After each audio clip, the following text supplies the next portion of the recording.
I never thought my wedding day, the day I had been dreaming of since I was a little girl, would turn into one of the most humiliating moments of my life. It was supposed to be magical. The flowers were perfect, the music soft and romantic, and I was just about to walk down the aisle to the man I love, Mark, when I heard a commotion outside the church doors. My maid of honor, Jenna, whispered to me, your sister is here. And she has her kids with her. I froze. My sister, Clara, was not invited. That wasn't an accident. Clara and I have always had a complicated relationship.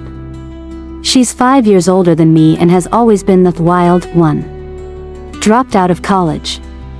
Had 3 kids by 3 different men. Always jumping from job to job. I've bailed her out more times than I can count. Money for rent, babysitting at the last minute, covering for her when she forgot to pick up her kids from school. Our parents, especially my mom, always defended her. She's just had a harder life than you, Mom would say, as if that excused her constant irresponsibility. The last straw for me came a year before my wedding. She borrowed $3,000 from me, just until the end of the month. She never paid me back.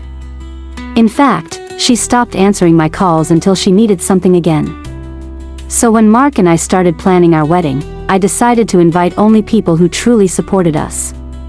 Clara didn't make the list. I tried to keep my cool. Tell her I can't deal with this right now, I whispered to Jenna.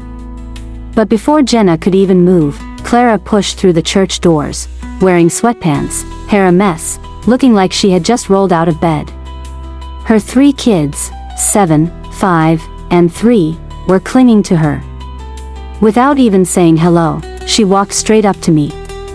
Here, she said, shoving the kids toward me. I need you to watch them for a while. Something came up. I blinked at her. Clara. I'm about to get married. She rolled her eyes.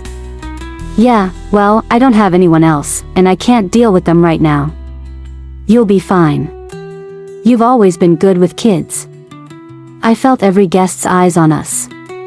My father's face went pale. Mark looked confused. The kids looked scared and confused. Clara, I can't, but she cut me off. You can.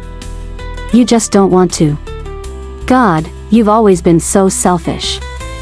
Before I could respond, she literally turned around, walked out the door, got into her beat-up car, and drove away. Gone. Just like that. And there I was, in my wedding dress, holding my 3-year-old niece while the other 2 clung to my skirt, asking where their mom went. My guests were whispering. The music had stopped. I wanted to cry, scream, and run after her all at once.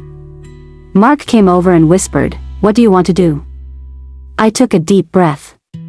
We keep going. We walked down the aisle with 3 kids in tow.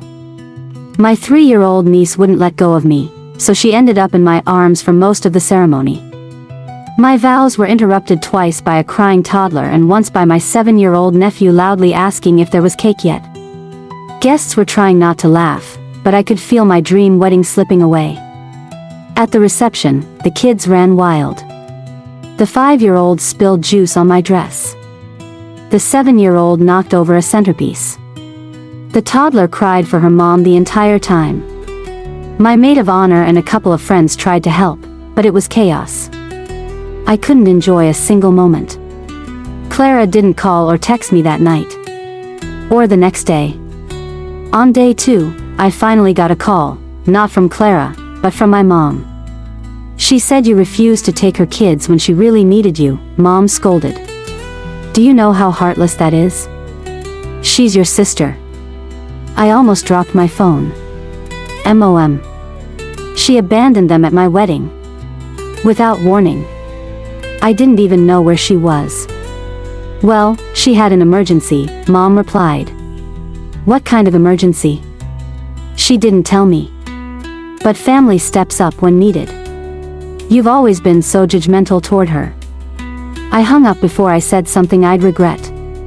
That night, a friend sent me a screenshot of Clara's Facebook status. Some people only care about looking perfect in front of strangers, even if it means turning their back on family. I hope your fancy dress was worth abandoning your own niece and nephews.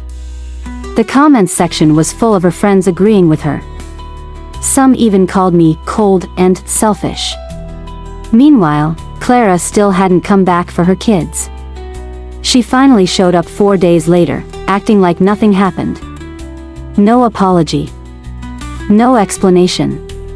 Just, thanks for watching them. I knew you'd come through. That was it.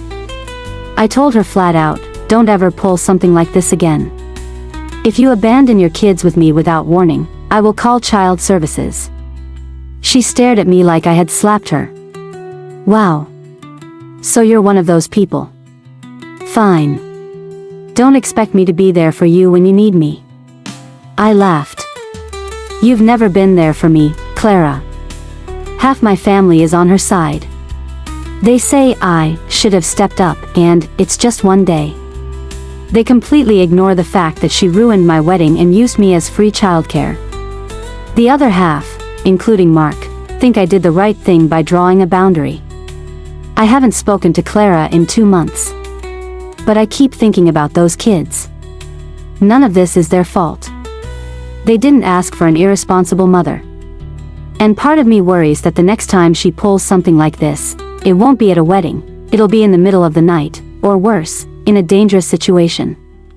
So, AITA for refusing to take my sister's kids when she abandoned them at my wedding?